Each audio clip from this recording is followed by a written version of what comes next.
Welcome back to the Pittsburgh Sports Cast, where two college students discuss all things Pittsburgh sports all year round. I'm Ryan. And I'm Chris. And it's been a bit since we have been with you, but there just hasn't been too much Pittsburgh sports going on. The Pirates played two games 2 weeks ago in that span, and then they finally got back to it this week. And obviously, the Penguins sadly got eliminated. But I figured we can start some things off by talking a little Pirates baseball. Of course, the MLB trade deadline is coming up, and the Pirates obviously not in a point where they're going to be looking to contend for any sort of postseason or stuff like that. So the question is, Chris, who do we sell? Who do we keep?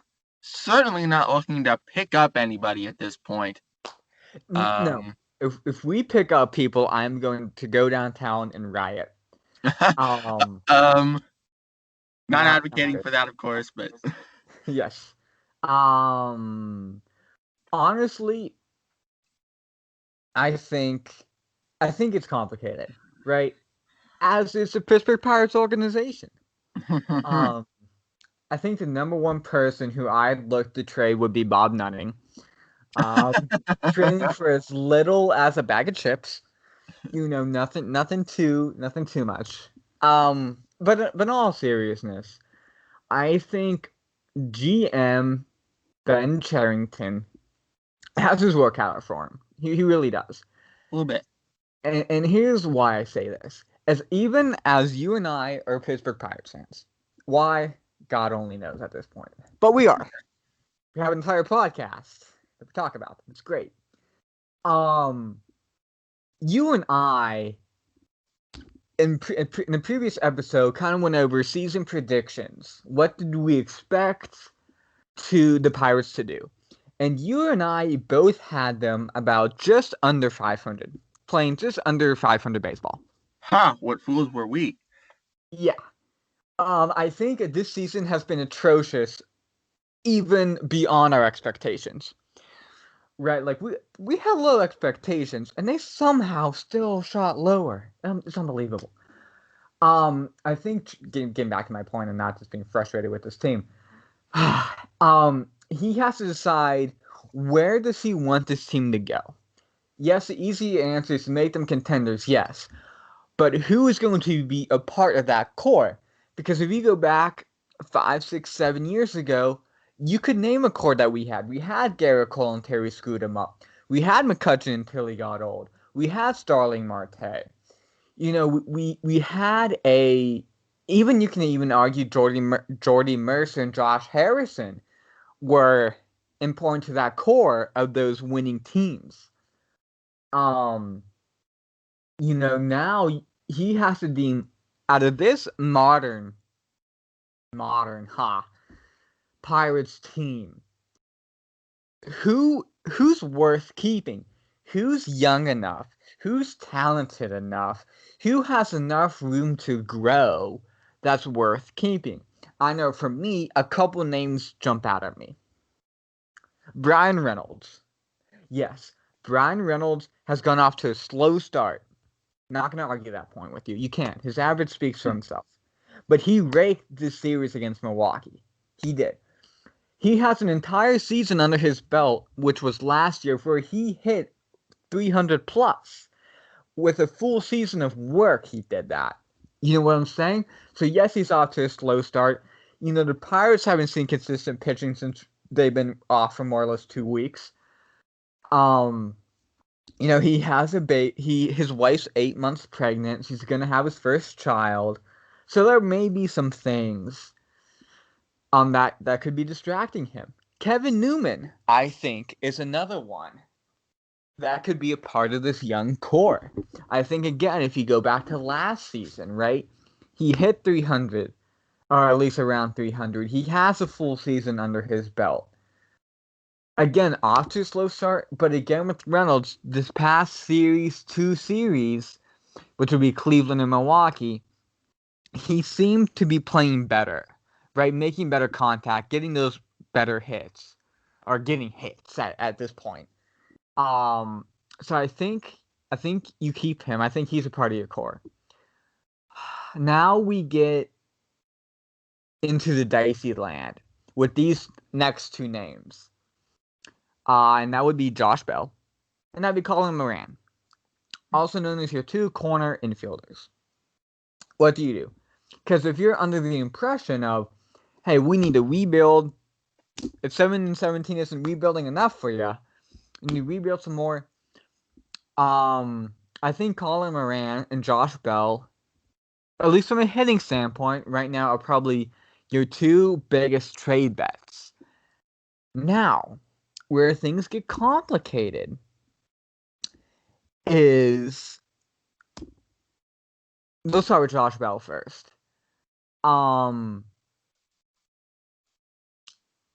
He's struggling again, right? He had those 2-3 months last year that put him on the map, right? His second half wasn't fantastic, and then it ended a little bit early because of an injury. His fielding's questionable. It really, really is. With him slumping, are you really going to get a return on investment? That you could. Like, if you would have sold him, granted, I don't think you could have done it last year. I really don't. But hypothetically, if you sold him after his 2-month torrid span, you could have gotten a lot for Josh Bell. And right now, you're just not going to get a lot for him. That's reality. A lot of Major League Baseball teams are not going to pay an arm and a leg for a man who's barely hitting 200, and right now probably isn't going to be realistically, on a playoff contending team, isn't going to be your starting first baseman. He's most likely going to DH. So they're not going to pay an arm and a leg for a guy who's just going to hit, who's not going to give you any fielding. Okay, so that's issue number one. Issue number two with Colin Moran is, right now he's been your most consistent hitter. Correct? And I still believe, and you correct me if I'm wrong, is still signed relatively long term. I think so. Yeah, I think he's still on his rookie deal. Right. And with the Pirates and our wonderful owner, Bob Nutting, he lives on cheap deals. So realistically, he's been your most consistent hitter. He's fairly young. He's still on his rookie deal. He's not costing you a lot. Are you really going to trade him? Because, again, as of right now, he may be your only tradable piece, but could he be a part of your future? Which is why the Pirates are in this dilemma, right? They suck. They're rebuilding. Everyone and their mom knows that. Their offense is horrendous, but their offense is young enough where the argument could be made, hang on to like a Newman, hang on to a Reynolds, hang on to a Bell, hang on to a Moran. Right, but with Colin Moran right now maybe being your most likely trade option, what does he do? Does he, recognize, like, hey, Reynolds and Newman, they historically did it last year. They're going to come out of the slump. The past two series, they both hit really well. It was proving that they can come out. Colin Moran, our most consistent hitter, young, he's worth keeping. Or does he say, these weren't my players? As you and I know, GMs tend not to do that, right? They like to bring their own coaches, own players, own systems, right? Does Charrington and what's our manager's name, Shelton? Yep. Do they say these aren't our players? We didn't draft them. We didn't develop them. Let's see what we can trade for them. But then again, you got the other argument. What are you going to get for them? Because they were so slow, right? Realistically, if you're only batting 200, is again a playoff contending team really going to want to buy? And not only that, what are you going to get? Because I'm not down to sell Reynolds. I'm not down. Okay, I take that back. I'm down to sell just about anyone on this team. Let's be real. I'm down to sell anyone on this team if your return on investment, ROI, is worth it. Because I don't want to just sell players to sell them because they're not your guys or whatnot, and you get nothing in return. I mean, because I hate to AKA say it, the Neil Huntington method. right? Because I hate to say it, but Charrington has made one quote-unquote trade, and that was the Starling Marte trade. And I'll be honest, I wasn't happy with the return he got. Because realistically, you're not going to see these guys for another 3 or 4 years. He needed to get someone a little older, someone closer to the league, and he didn't. So I'm not impressed with the first trade he's made.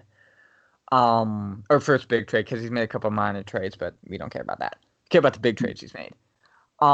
Which is only the Starling Marte trade. And like I said, not happy on the return on investment there. And if you're looking to trade away people, you need to get a good return on investment in order to make the trade, and like you're just not giving away people. And right now, I don't know who on this team is going to give you a good return on investment. I don't know. What do you think?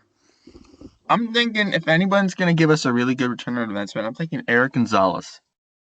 All right. True. He's a good defensive shortstop who also has been one of the few pleasant surprises the Pirates have had at the plate. He's hitting 273, which is pretty good for a shortstop. And he's really good with his glove. I think he could be someone that a team could be looking for, especially considering he's about to turn 29 at the end of the month. So he's just right now at the peak of his prime before he starts to decline soon once he gets past into his 30s and beyond. So I don't see him becoming a part of this core really. So I think he would be a valuable asset for some teams that really are looking for a shortstop that can have a bit of pop in his bat even. But yeah, other than him, I'm struggling to see who is tradable. I mean, obviously Moran, I would say, but he could be a guy that's part of the group, part of the core. But like you said, it's not. This isn't like the Pittsburgh Penguins where we listed like 3 or 4 guys who we have no business getting rid of, because they are identifiably the core. This is the Pirates. Everyone is on the chopping block, if you will. Everyone is up for sale, at least if I'm Ben Cherington. Obviously, this is where you and I had various arguments about this. We were very polarizingly disagreeing over this, but I remain firm that Josh Bell should have been traded at the deadline last year. He was on a tear in the form of his career, and frankly, I couldn't see him replicating such things in the long term. You know, I it just seemed like it was a hot streak. I mean, I enjoyed it while it lasted. I'm sure we all did as Pirates fans, but those things don't last forever. And eventually he returned to earth, regressed back to the mean, if we're using statistical terms here. Yeah, I think we should have maybe even, because remember that the Felipe stuff didn't come out till after the deadline, but obviously hindsight's 2020. I would have loved to have packaged him to the Dodgers even, try and get him and Felipe, because the Dodgers were really hesitant to turn over their top prospects, which we were asking for a guy like Felipe. Yeah, but the Dodgers didn't need a first baseman though. True. Maybe we would. I mean, obviously, best case scenario, we deal him off at the deadline, but I really think we should have gotten rid of him this offseason, especially if Ben Cherington was willing to go all in on a rebuild. I mean, honestly, how much longer do you see Josh Bell staying here if he keeps up his good form that he had in 2019? Obviously, we're not going to pay him when he becomes a free agent. Of course not. And he's going to become a free agent before the core we just mentioned gets into their prime and is surrounded by other good players. So he's not going to be a part of the future. See, again, we're in this murky, not black, not white area, but this gray substance, right? Because hypothetically, if you traded him at the deadline or sometime last season, Pirates fans would have revolted. Because remember, and yes, last year with 2020, the way things have gone, not just sports-wise, but just life-wise, seems like a long year. But if you go back to last year, the Pirates were in contention up until like August. You know what I'm saying? So it wasn't like it's like last year's Pirates, yes, were they bad, but they didn't collapse until towards the end. It wasn't like this year where they just started off slow and looked like molasses. Hmm. You know what I'm saying? So I think that's a hard sell. Plus, with the like, if you would have sold Josh Bell last year, who remember when you're somewhat in contention, why are you coming to the ballpark? And you're going to say, but Chris, I love baseball. I'm going to support my Pirates no matter what. Sure. A lot of people would. I mean, no, you would. A lot of people wouldn't. A lot of people go to see stars, to see winning teams. And if you would have traded Josh Bell, yes, you would have gotten a lot in return. But the Pirates fans would have been even angrier with Bob Nutting, or not Nutting, but Huntington and that regime, if they would have traded him then. So I think it would have been a hard sell. Now, when you're talking the future, that's where things get more complicated, believe it or not. And that's where Cherington, gets paid the big bucks because he's got to figure out what to do here. Because, right, you can make the argument that Josh Bell is not going to be a part of this core. Well, I hate to say it, but I haven't been impressed with Will Craig yet. People are screaming that Will Craig's just, next guy. Dude, Josh Bell was putting up better numbers in the minors than Will Craig is. You know what I'm saying? And that's reality. So you're going to ship Josh Bell off. Let's say he gets hot again. You're going to ship him off for whatever. Will Craig's going to be your replacement? Who's hitting worse in minor league than Josh Bell is? So you're going to replace him with a guy who's doing worse statistically and expect him to be better? I'm sorry, it doesn't work like that. And yes, I think Brian Hayes could be the third baseman of the future. Sure, agreed. Kevin Newman, sure. I like him at short. He's functional, I said it earlier. Adam Frazier, does he have a future with this team? I don't think so. No. But we get into that argument. What, you're gonna throw Cole Tucker in there? Because Cole Tucker, I mean, I don't know what Shelton's doing with him, just throwing him in center field. Like, why not? He hasn't played there a day in his life, but welcome to the major leagues, go play center field. Is that the plan? Is Cole Tucker then your replacement? Because if Cole Tucker's part of your future, again, I hate to say, but I need to see more from Cole Tucker offensively, right? If that's your plan to make him your second baseman of the future, I need to see more from him. Polanco, probably not part of this future. But again, what are you going to get for him? Gerard Dyson, I don't know why he's still playing. Being honest, he cost us a game against the Indians, getting thrown out on second base, still in the bottom of the ninth. It blows my mind. This team's a joke. Right? So why is he on this team? I think there's an argument to be made. Just like start putting like Brian Hayes in. Start playing Tucker at second base. Play Jose Osuna in center field for all I care at this point. If you again, I think you gotta play Josh Bell. You gotta play Moran. And again, you and I have talked about this off air a lot, where the prospects in our minor leagues aren't good enough, right? Which is why everyone's screaming to sell, sell, sell. Which again, going back to what we talked about earlier. We don't have the players on the team who are good enough to get any return on investment that's going to make this minor league system any better. See, yes, and that is what kind of plagued this whole 20-year streak. All our general managers since '92, Cam Bonifay, Dave Littlefield, Neil Huntington, Can't say anything about Charrington yet because it's his first season and he hasn't really made any kind of these kind of trades yet. But yeah, we suck. Basically, it's a cycle. We suck at developing prospects. All right. Mm-hmm. Our team, thus, when they get to the majors, they suck.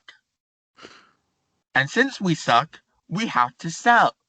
The problem is our players aren't good enough to be sold for good money. And the ones who are, instead of being sold for high upside young prospects, we have impatient GMs who don't want to wait 3 to 5 years for them to get into major leagues. So they sold them for low upside, veteran, barely capable of playing in the majors guys who have a 1 in 1,000 shot at breaking out and becoming stars.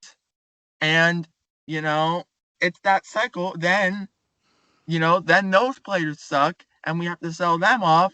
And then it gets back to the guys that we have in the minors that aren't developed. Because, first of all, we suck at developing. Second of all, what's there to develop? What talent do we even have?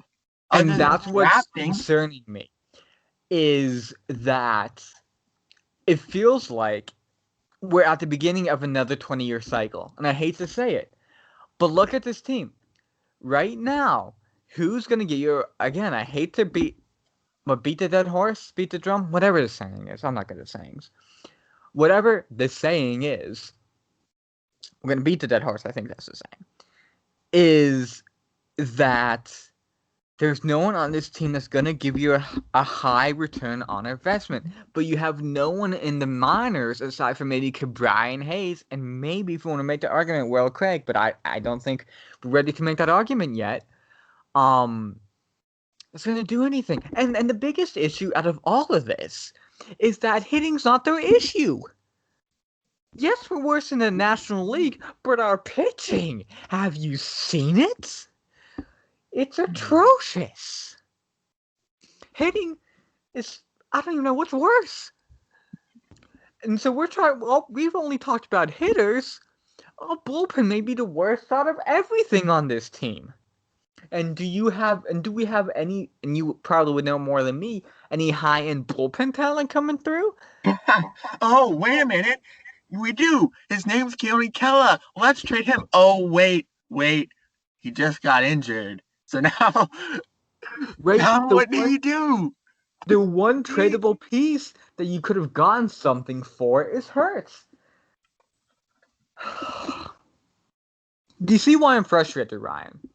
Because I'm just frustrated as you. We suck in the field. We can't trade anyone away because we suck. And the minor leagues suck. So where's the hope? I know, right?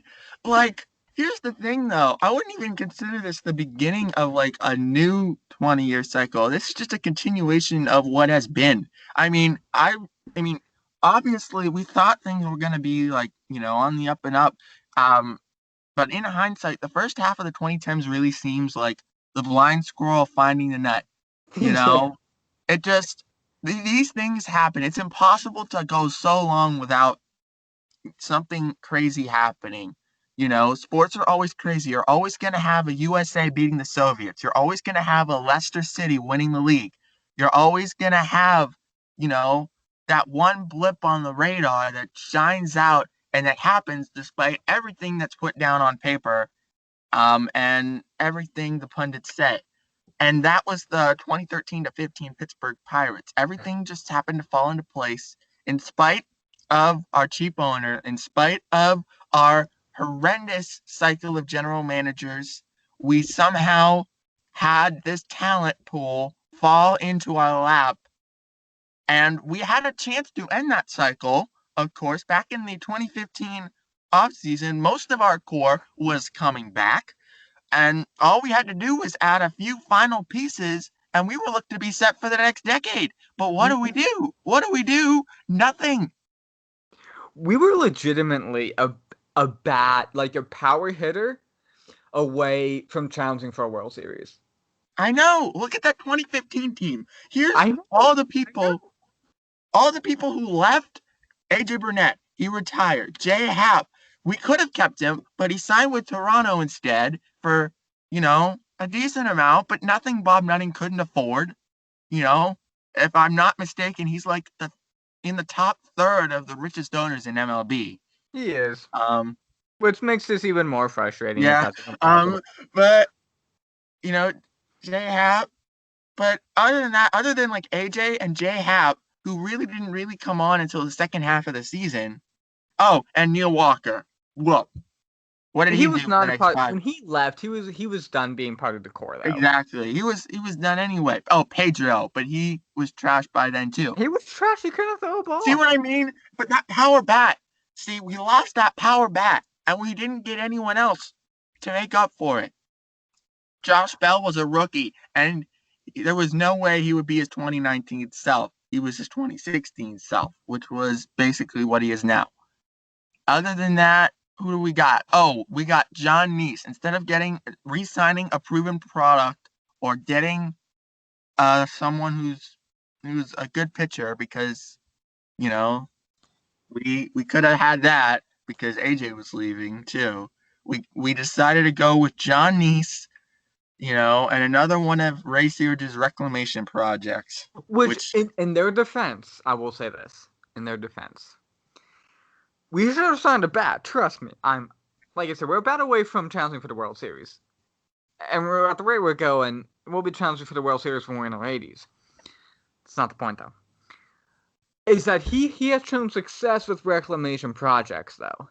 true. So that's the one thing I'll give him like grace on. Yeah, true. Is I mean, that hindsight's there was 2020. but he needed we needed another bat. We were I know. so frustrating. We were a bat away. Mm-hmm. Crazy. I mean, but if you look, plus you also have to look at. We also had some pretty bad. They also had some pretty bad luck that you have to give them flack for. Obviously, who could have predicted Ray Searage being figured out? Obviously, Ray Searage could have maybe. Ray Searage was figured out, and he lost all of his devil magic. Andrew McCutchen completely fell off the table and had one of his worst seasons. Garrett Cole. This is a Ray Searage problem, so this wasn't bad luck, but this was just a case of Ray Searage being dumb. And telling Garrett Cole to do the pitch to contact thing, which works so well all the time, yay! Until he gives up 3 dingers a game. But not only that, because now you're running into the discussion of the 10,000 simulations, right? That was the worst PR. Right. Well, we I have didn't ever buy seen. because in 10,000 simulations, this really doesn't happen, and all this stupid nonsense. And that is the root of the cycle. Every single year for those 20 years, we were stuck in this mediocrity, right? How many we barely. It's so surprising. We only had like a few first overall picks, right? We had a first overall in like 2004, 2011. Like we were never like the worst. 2020. Yeah, sure. That would be awesome. And the thing is, Dave Littlefield, he purposefully didn't sign the best available player that we could get because he wanted to make sure he could sign someone. So introducing the worst first overall pick in the history of baseball, Brian Bullington, first overall, 2004. They admitted that what they were getting was a top 3 starter ceiling, not an ace pitcher, Cy Young candidate season like they did when they drafted Garrett Cole. Fair play to Huntington for that. But and that's what it leads to that. But that 10,000 simulations question, that is the root, because that thinking is why we are in this cycle. We strive, the GM and the owner and everyone involved try to put together a team that is about 75 to 80 wins on average.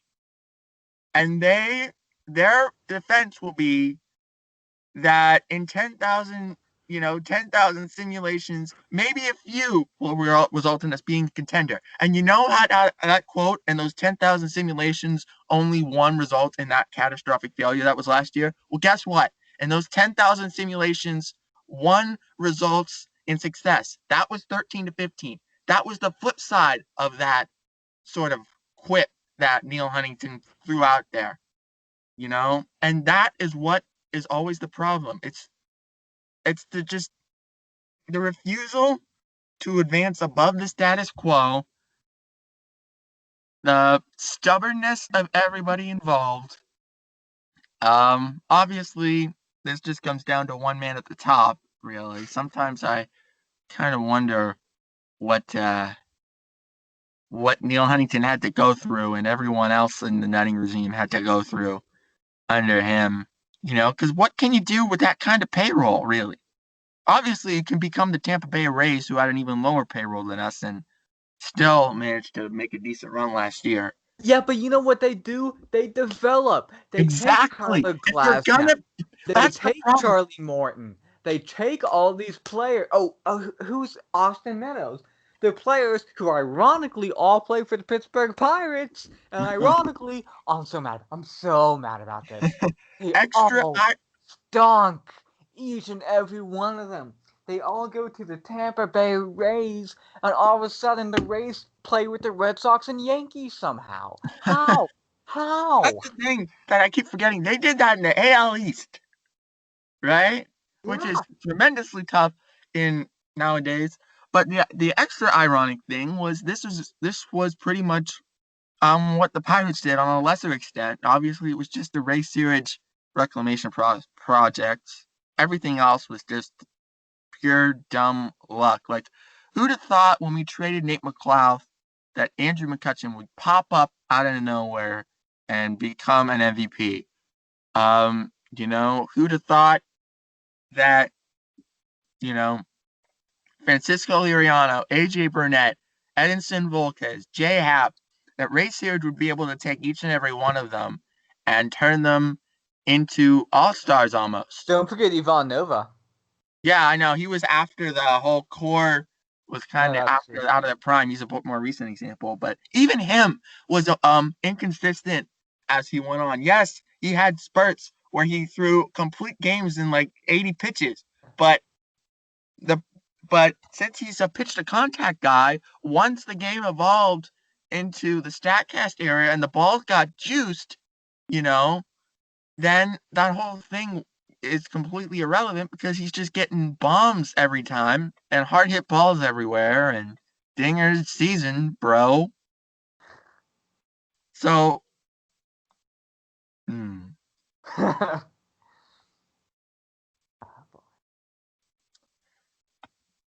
So I think there's nothing much more to be said about this baseball team. We somehow managed to spend 33 and a half minutes talking about it, but in conclusion, um, Eric Gonzalez is the only member of the Pittsburgh Pirates that can reasonably be traded for any value right now.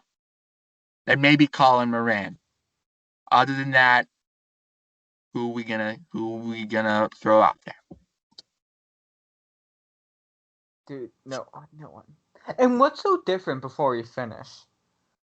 Um, what's so different between this team and the last year's team that was supposed to be like somewhat decent? Like, was Starling Marte that important?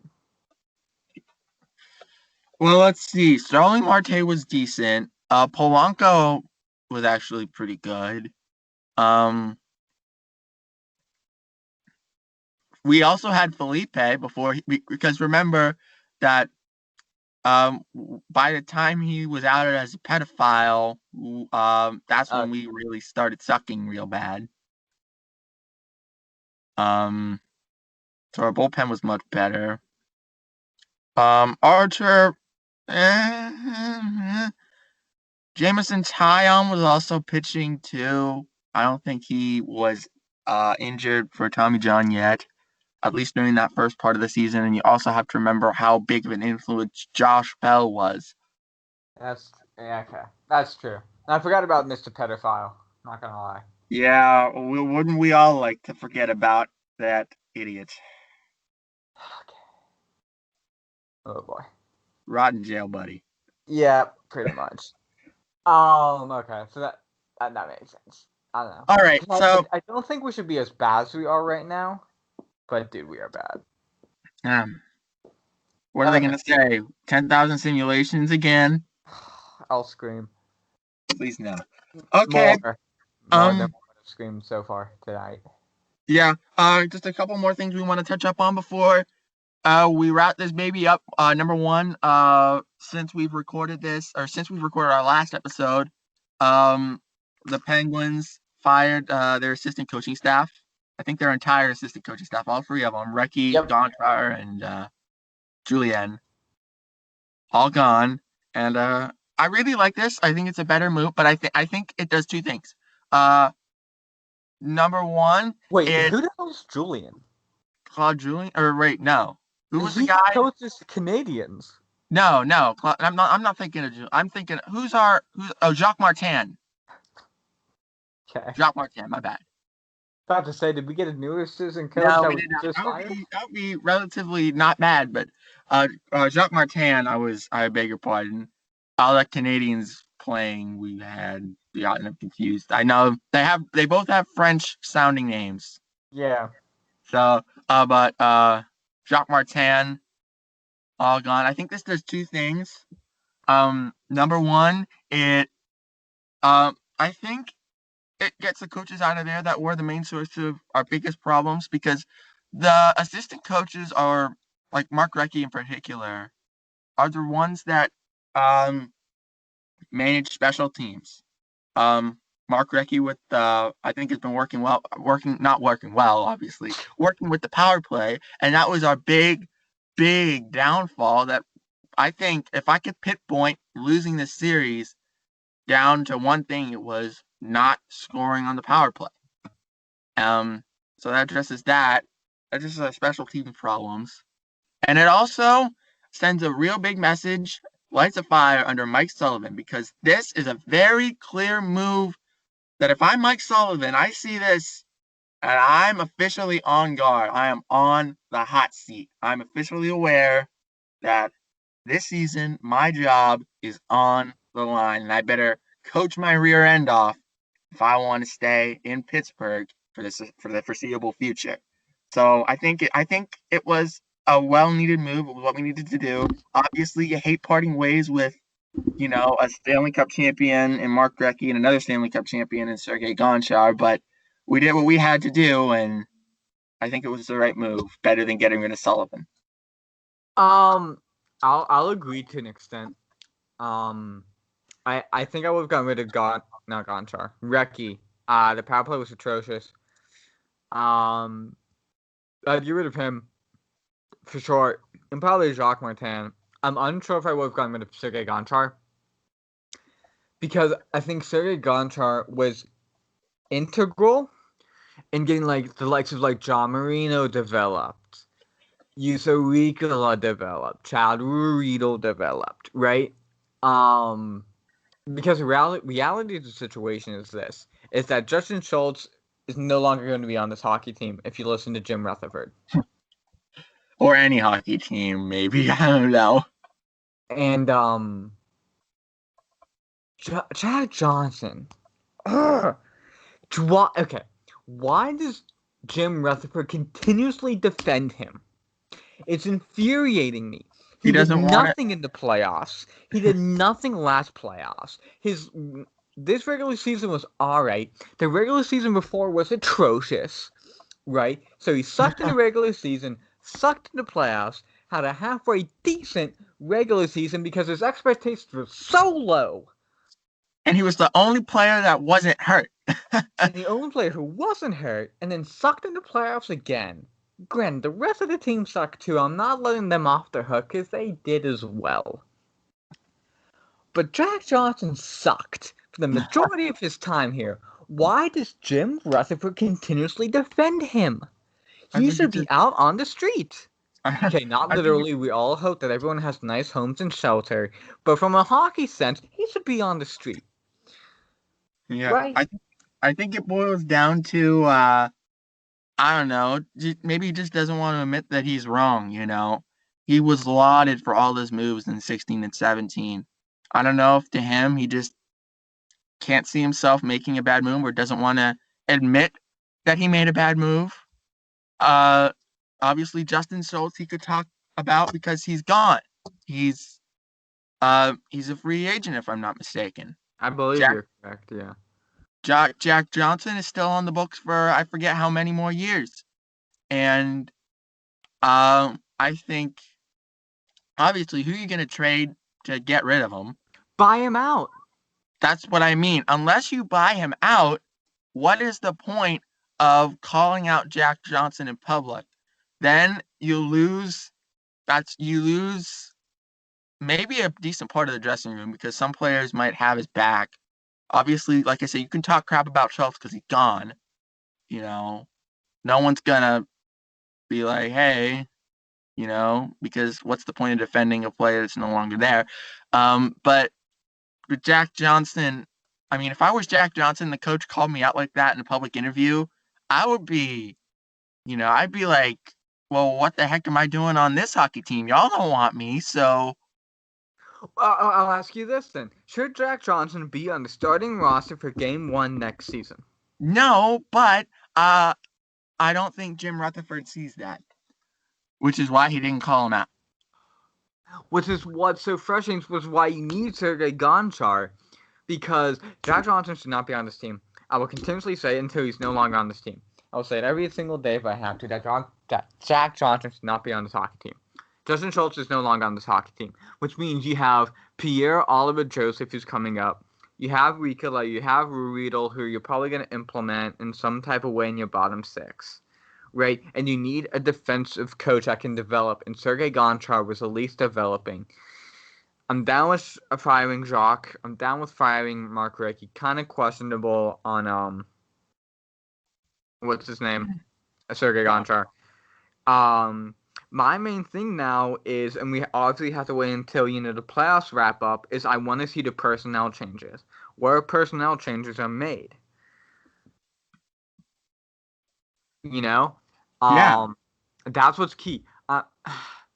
Yes, where the assistant coach is awful, yes.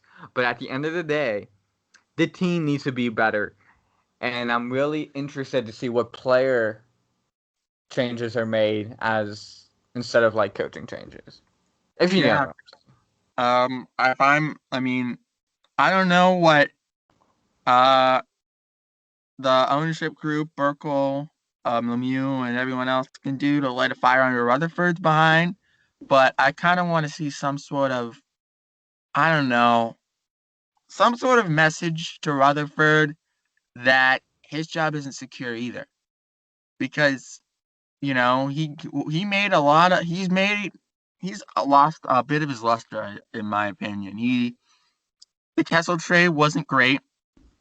Uh, Jack Johnson somehow found his way onto this hockey team. That that should that speaks for itself. Uh, Gabranson, that trade That was was bad. awful. Derek Brassard was Was as awful. well. See what I mean? Brandon Tanev contract? Yeah, and The obviously Jack Jack Johnson, Johnson which we just said contract? about. But that's what I'm thinking. Like honestly, when was the last time, if you look back, when was the last time Jim Rutherford made a good move? The Jason Zucker trade. Sure. I'll give him that one. Yeah. Um, But that's one good move. For how many bad moves has he no, made this I season? agree. I agree. You just asked me what name a good trade. True. I'm not saying that wasn't a good trade. That was Right. I agree. His last decisions have been very, very questionable. I think not only like his trades were questionable, but I go back to the contracts. especially with the Penguins, which is always a cap-strapped team because we have so many stars and you got to pay the stars, right? Look at the Toronto Maple Leafs, they're cap-strapped. Look at the Caps, they're cap-strapped. Any good team, realistically, is cap-strapped. Cap-strapped. That's just reality. So when you're cap-strapped to begin with, you have to be really good with your contracts. And like the Patrick Hornquist contract, I don't think's fantastic. I think the Brandon Tanev contract's too long. The Jack Johnson contract's too long and too much money. Yeah, I think he did a good, alright job with the Pedersen contract. I think he did alright there. And then and then we'll see what he does with this Murray situation. You know, does he give him a contract? You know, it's very, very interesting. Yeah, I definitely think, like I said, Mike Sullivan's on the hot seat and he knows it. Jim Rutherford's on the hot seat, or at least he should be. He should I be, don't know yeah. if he knows it. Hopefully he does. I just wish there was some way to tell him, hey, you're not safe either, buddy. Because you haven't lived up to your luster compared to, 4 years ago. 2017's over, man. It's time. It's time It's the classic, what have you done for me lately? Yeah. Basically. Final thoughts about the Penguins before we move on into some pigskin. Just I think I'm interested in this offseason, obviously. It's gonna be hard to it's hard to figure out really where this team goes until that point. But we're gonna hope. Yep. We move. All right. So I'm not sure how long this is going to take. There's not really much you can gather from this. So the Steelers obviously are in training camp. No preseason games, so it's very different player evaluation, trying to whittle down that roster to 53 men. Ben Roethlisberger says he's in the best shape of his life. We'll just have to see about that. I mean, have you seen pictures of him? Dude lost a ton of weight. True. I mean, I got to see it on the field, too, though. Agreed. So we're just going to have to see about it. But yeah, I guess we could just talk about key players for this upcoming season. Again, it's a bit more difficult to address because normally at this time we'd have played, I think, 2 or 3 preseason games. Yeah. At this point. But I don't know, I guess you basically have to go on pedigree right now. Yeah. But yeah, key players for this upcoming season. I think obviously you start with your quarterback, Ben Roethlisberger. Yep, all starts there, no matter what. It all starts there, right?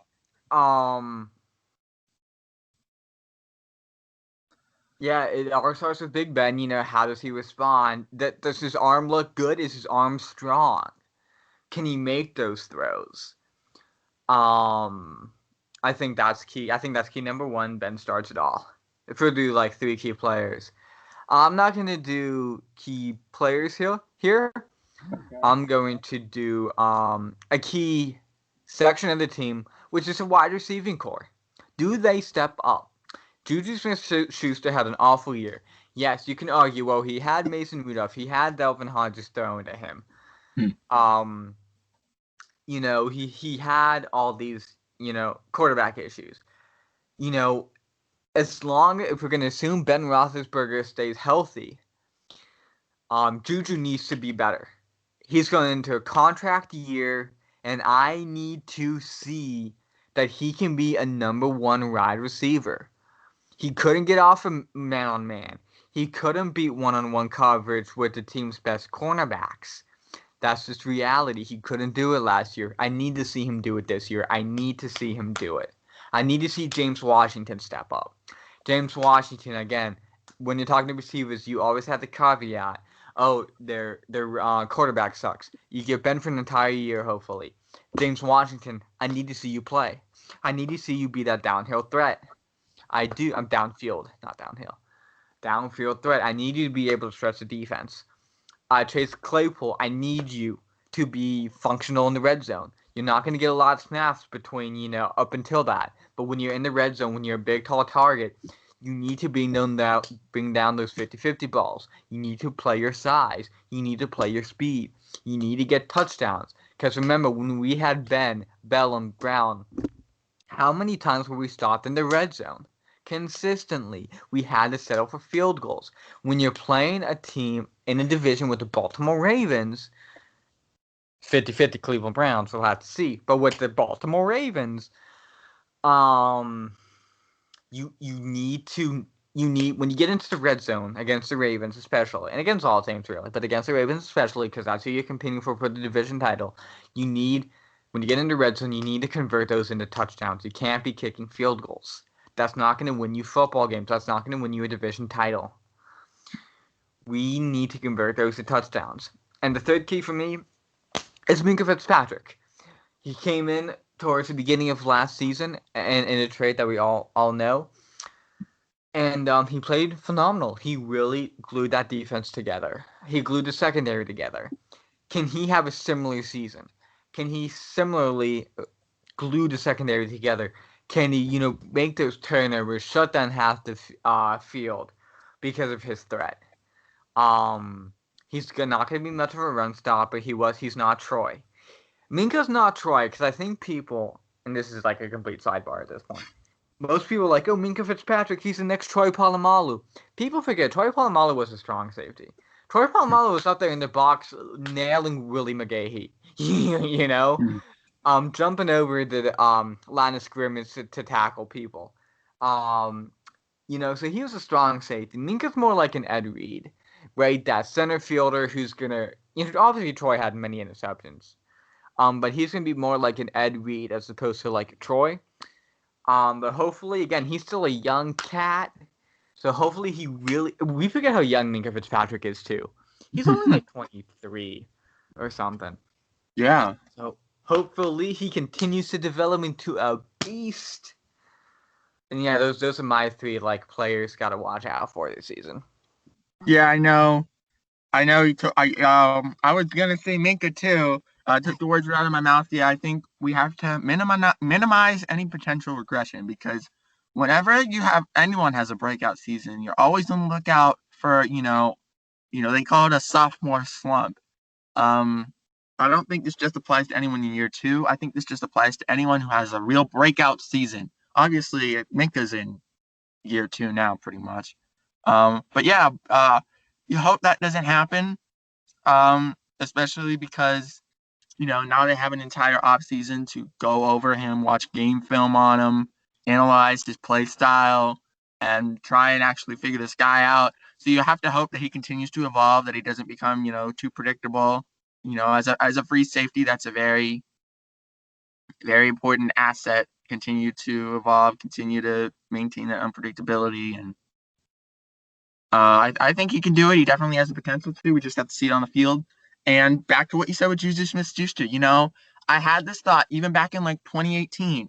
It was always in the back of my mind. I didn't want to believe it because we were just we were riding that wave of success. But at the end of the day, Juju Smith-Schuster put up the numbers that he did, at least in part, due to the fact that the two best defensive backs were traditionally glued to one man, Antonio Brown. Now, Antonio Brown is not there. So not only is Antonio Brown not double covered anymore, but now that frees up the best cornerback on the team to cover Juju Smith-Schuster instead. Because Juju Smith-Schuster would ordinarily go one-on-one with like the third best DB, right? And since Antonio Brown was always double covered, he'd be the receiver they go to, right? So the question is, like you said, can he be a number one? Because he was so good of a number 2 that he was putting up more stats than the number 1, which will happen when your number 1's double covered. But can he actually be a number 1? Like you said, can he go up against those cornerbacks? And then the draft class. Number 1 is, how much of the draft class will we see? Because could could somebody get cut because we have no preseason games to gauge them off? We said this when it came out that the preseason was canceled. Um, we said that they were probably going to side with proven veterans over unproven rookies. That those rookies would be liable to get cut, um, even if they were at the same or slightly above the skill level of the veterans they were competing against. So the question is, how many of these drafted players do we see, and can they perform? Can they have solid rookie campaigns? Chase Claypool is a big one. He was our biggest headline pick this year, second round, but we didn't have a first round this year, except unless you consider Minkah Fitzpatrick a first round, which I kind of do. But and then finally something that I had thought of. It was something we talked about all the way back on the first episode of this podcast, and that is the backup quarterback situation, because it is imperative that Ben Roethlisberger stays healthy this season, because if he does not, then that is a dead sentence for this football team. At the end of the day, he is if you want anyone staying healthy, he is the one you keep healthy, right? I think it's up to our offensive line to protect him, right? So that kind of pads into that. So I think our keys are our offensive line protecting our quarterback and our quarterback staying healthy. Because, like I said, if you go back to episode 1, which you can listen to right now, you will find that it's all still relevant. Mason Rudolph and Duck Hodges are still our second and third string quarterbacks. We have not done anything to address the backup quarterback situation. And so if Ben goes down, this whole football team is completely useless. I won't say useless, but it's in shambles, because we don't have a backup QB to fill half the shoes of Ben Roethlisberger. So at the end of the day, if Ben doesn't stay healthy, none of the rest of the stuff we just talked about even matters anymore. And one thing I would like to circle back about Juju is not only does he face the number 1 corner, if he does for some miracle begin to win, he's going to get the number 1 cover safety too. Exactly. That's what happened to AB, and that's what's going to happen to him. Exactly. So when you're number 1, not only do you have to beat that corner, you got to beat that other safety. If you begin to win, of course. See, that's the problem. See, that's the thing about Juju. He's struggling to win that first part of the battle. Yeah, he is. We didn't even think about the second part of the battle because he can't even get past the first part. That's so true. So yeah, a lot of work to do from Juju, a lot of potential I'd like to see. That's why I think I agree with you with the Chase Claypool. I think he is very important, because if he can show that he can be another wideout success, the way Juju was in his first couple years, I think that will help Juju a lot too, because now that's another weapon that defenses are going to have to worry about. Juju was our top weapon, and then who else did we have? That's the other thing. Sometimes they were even doubling Juju the way they doubled AB. Yeah. And then you can even, if you want to go continue that argument, is okay. So is there anyone who's on even Juju's level? Right? Because we go back to the AB Juju analogy, AB's taking 2-3 guys. Juju was able to destroy the second and third cornerbacks. You know what I'm saying? Destroy them. Does Washington have that ability? Deontay Johnson, I know this is his second year. We're going to expect big improvements for him, but like as you said, is he going to have a sophomore slump? Because, like I said, not only do we need Juju to be functional, we need a second wide receiver to step up.